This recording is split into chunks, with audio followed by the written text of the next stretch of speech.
And it's an interesting point, Dan. You're 100% correct. There are at least three reactions that we notice in the marketplace. One is to say nothing and say, listen, to your point, I'm not going to get involved in any of this. Right. Another is to say kind of an approach that is to elevate. So, for example, you might see a brand, product, service, or organization come out and say, hey, it's important to vote, without saying anything else beyond that. Right. Then you have the companies that are willing to come out and say, listen, this is our response. We are aligning with a particular political ideological viewpoint and or political party, and here's why. Welcome to The Ripple Effect, the podcast that takes you on a journey through the minds of Wharton faculty. I'm your host, Dan Loney, and in each episode, we'll be diving deep into the inspiration behind the groundbreaking research that Wharton professors have conducted and exploring how their findings resonate with the world today. Well, we have talked so much about how brand is so important for companies these days. So how does this impact the decision process around advertising for firms, especially around this time of the year when politics are at the forefront of so many conversations? Pleasure to be joined by Americus Reed, Wharton marketing professor, here in our studio. Great to see you again. It's great to be back, my friend. I know that companies don't like to directly advertise with a politician or such, but obviously there are elements that impact them. How do at least companies think about their advertising at this time of the year when you have so much conversation about politics? It's a great question, Dan. I think that from my point of view, the framework is this. The framework says, why are we doing this if we're going to dip our toe into trying to make a connection with political affiliation of some sort? And the idea is that, when competition gets very stiff, you have to have some other way to differentiate yourself, because you don't want to have a race to who's going to have the best set of features, because that's a question of who's got the better mousetrap. Sometimes what you want to do is, I'm going to put a little bit of additional stuff here that signals values, signals something that I think is more identity-based. And politics has a really nice component that allows that sort of connection. So the decision calculus is to say, I have to be willing to lose some people to the extent that I'm making a strong, full-throated connection with any kind of political party or political ideology. But the thought is that I may lose some, but the people I gain are going to be so much more loyal net because they're going to be connecting with me on something that's inside. And so that connection will create, in theory, a much deeper sense of loyalty. But it feels like there are a lot of companies and CEOs and executives that are almost fearful of that right now. They don't want to offend anybody. They would rather stay back, let the politics play out, and at least just be there to serve the consumer, in whatever fashion that they need to. Yeah, and it's an interesting point, Dan. You're 100% correct. There are at least three reactions that we notice in the marketplace. One is to say nothing and say, listen, to your point, I'm not going to get involved in any of this. Right. Another is to say kind of an approach that is to elevate. So, for example, you might see a brand, product, service, or organization come out and say, hey, it's important to vote, without saying anything else beyond that. Right. Then you have the companies that are willing to come out and say, listen, this is our response. We are aligning with a particular political ideological viewpoint and or political party, and here's why. And I think it's that third category that's really risky, but potentially has a huge payoff. But if you go that route, seemingly, and you can see this out there with certain companies, they have gotten to a point where they have no fear of making that alignment, because they believe it is, as you said before, it is a core connection that they want to make with that segment of the population. That's correct. And so marketing is about segmentation, targeting, positioning, messaging. And so like anything else, there are very few instances where you see a mass market approach. You see tailoring. So it fits in well with the ideology of marketing itself. But I do agree. I think that companies that say we're going to go in, and that's the rule, Dan. If you're going to do it, you got to go all in. Sure. You got to go all in. And you got to live and die by whatever the consequences of doing that is. But there is this huge payoff that you can observe with respect to this long-term loyalty and just the idea that, we're going to take a stand as a company. What's the challenge then in making that final determination of which way to go? Especially if you're a publicly traded company, you got to answer 100%. to a board of directors as well. 100%. Multiple audiences, multiple constituencies. I think that it has to start from the top down. And the C-suite basically has to make this decision of these are our values, and we're going to live and die by these values. And I think that there are certain companies that, and the other thing was a really important point here, Dan, that you made me just think of just now.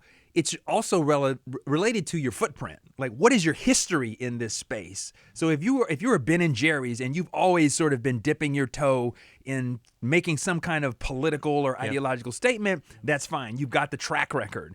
But for those that are making that decision to do this for the first time, they better think very carefully about that. And they better be ready for backlash. Right. And the other component is that not only do you have people out there who will give you a backlash for making a statement like that, but you also have the social component, which we know is out there right now. If you don't make a statement, people will give you the backlash. So there's a little bit of you can't win whichever way you go here. That's 100% correct. It's very, very tricky. It's you're walking the razor's edge here. And I think you're 100% correct, Dan. I think the big question that is inherent in this comment you just made is the question of when social media starts reacting. When do you panic? Right. And that's my point. It's like you've got to say, we're in now, for better or for worse. I think the worst thing you can do is to go into a particular political ideological viewpoint, let's say DEI, let's say, affiliation with voters' rights or reproductive rights or some particular issue that has nothing to do with your business model. Right. And then you have to walk it back because social media is putting you on blast and basically yelling at you, and there's a lot of digital outrage going on. So the question is, don't panic. You have to go back to your values. This is what we stand for. This is what we do. And you live and die by that. And that's the component that realistically you go back 15, 20 years, that was not in the formula that a lot of these companies had to deal with. And now this is the adjustment that all these firms are having to make right now. 100%. And I think the other important point that you're pointing to, which is why are we seeing more and more of this? One reason, Dan, is that the leaders of these companies, the C-suite, who are these people and where are they coming from? Where they're younger people who are evolving as business leaders in the context of thinking about the social impact, the corporate social responsibility, the moral ethics of what it is that they're doing. And so they're walking into the C-suite with these values salient to them because they've been thinking about these things. What do I stand for? What's my legacy? And all of these things. And those things intrude in the decision-making in the boardroom that affects how these brands, products, services, and organizations end up messaging around these political and ideological viewpoints. So I started this all off by talking and using the word brand. Yes. Which has seemingly been, I think, something that so many companies have focused more on in the last several years.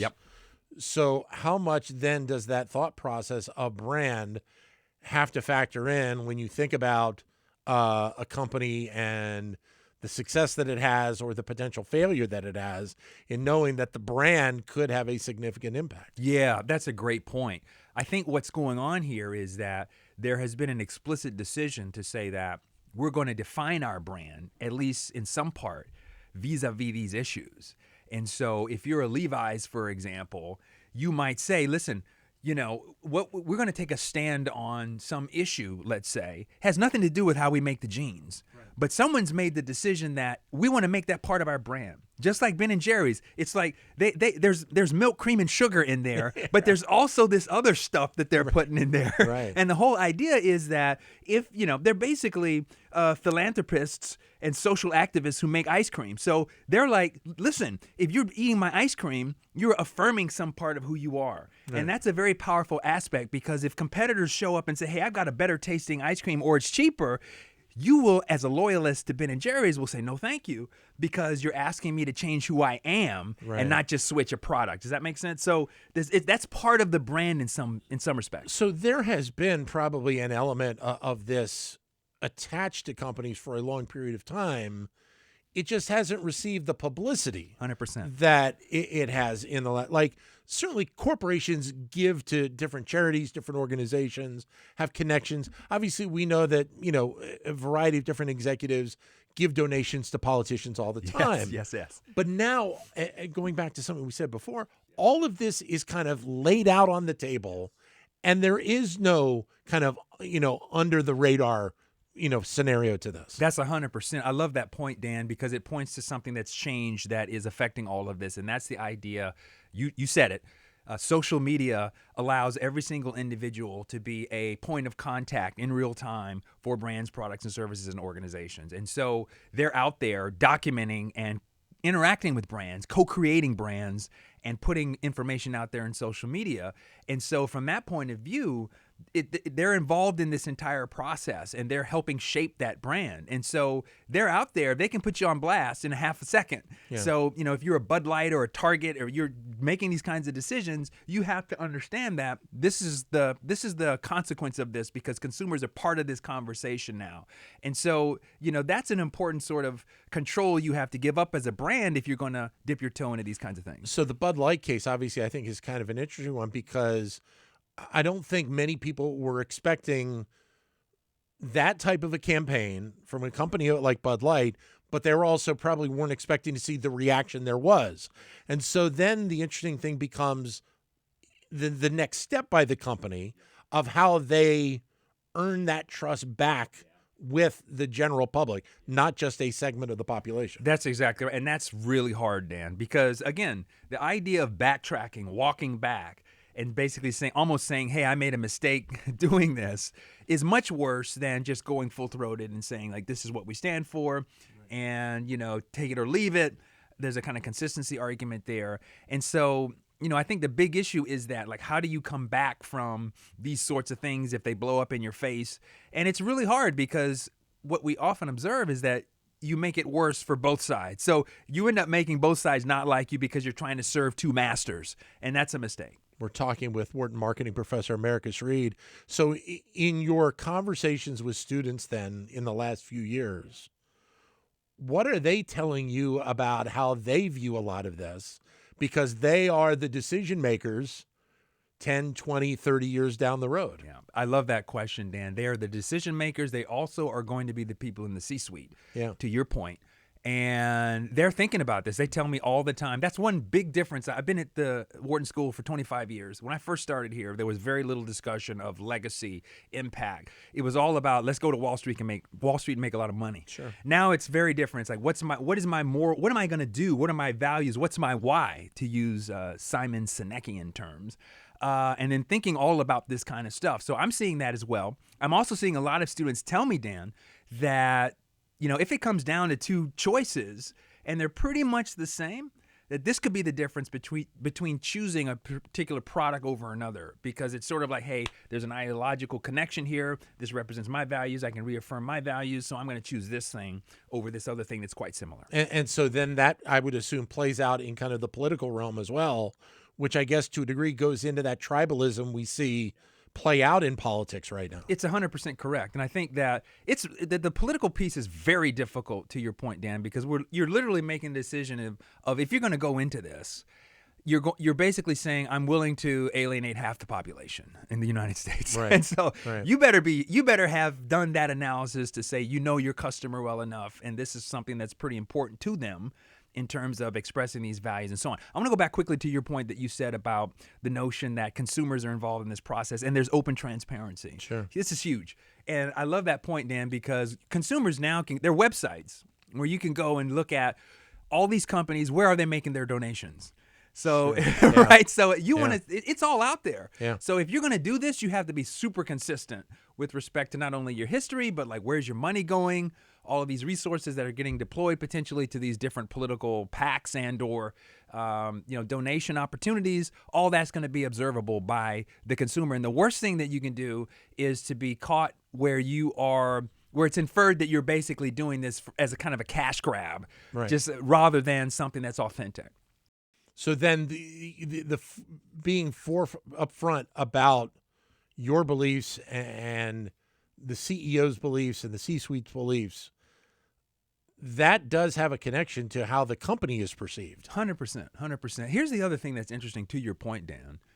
And there's some early research on this that shows that if you don't say anything compared to taking a stance on something, the other side who's mad at you for taking a stance actually respects you a little bit more than not having said anything. Right. Because it's almost like, you're allowing me to make a decision about, do I want to affiliate and align with you or not? Right. So you actually get a little bit of credit for doing this, if that makes sense. And to a degree, at least you're having the conversation about it. You're saying, here's what I believe in, here's why I believe in it, and this is why. Let's have a conversation about it, which is something that I think a lot of people would say we don't have enough of in today's world. That's 100% correct. And I think, you're pointing to something that's important, which has made this is why it's such a hornet's nest, because I think the current political environment is so tribalistically stuck in an echo chamber, and like everyone's mad at each other, everyone's outraged. It's hard to have these conversations on policy and discussions and debates because it's immediate. The tribe. If you're on that side, you're evil. If you're in my group, we love you. And so and everything is interpreted through that lens. So this is tricky from a branding and messaging point of view, because you're stepping into that, and if you're going to do that, you better understand what the consequences are.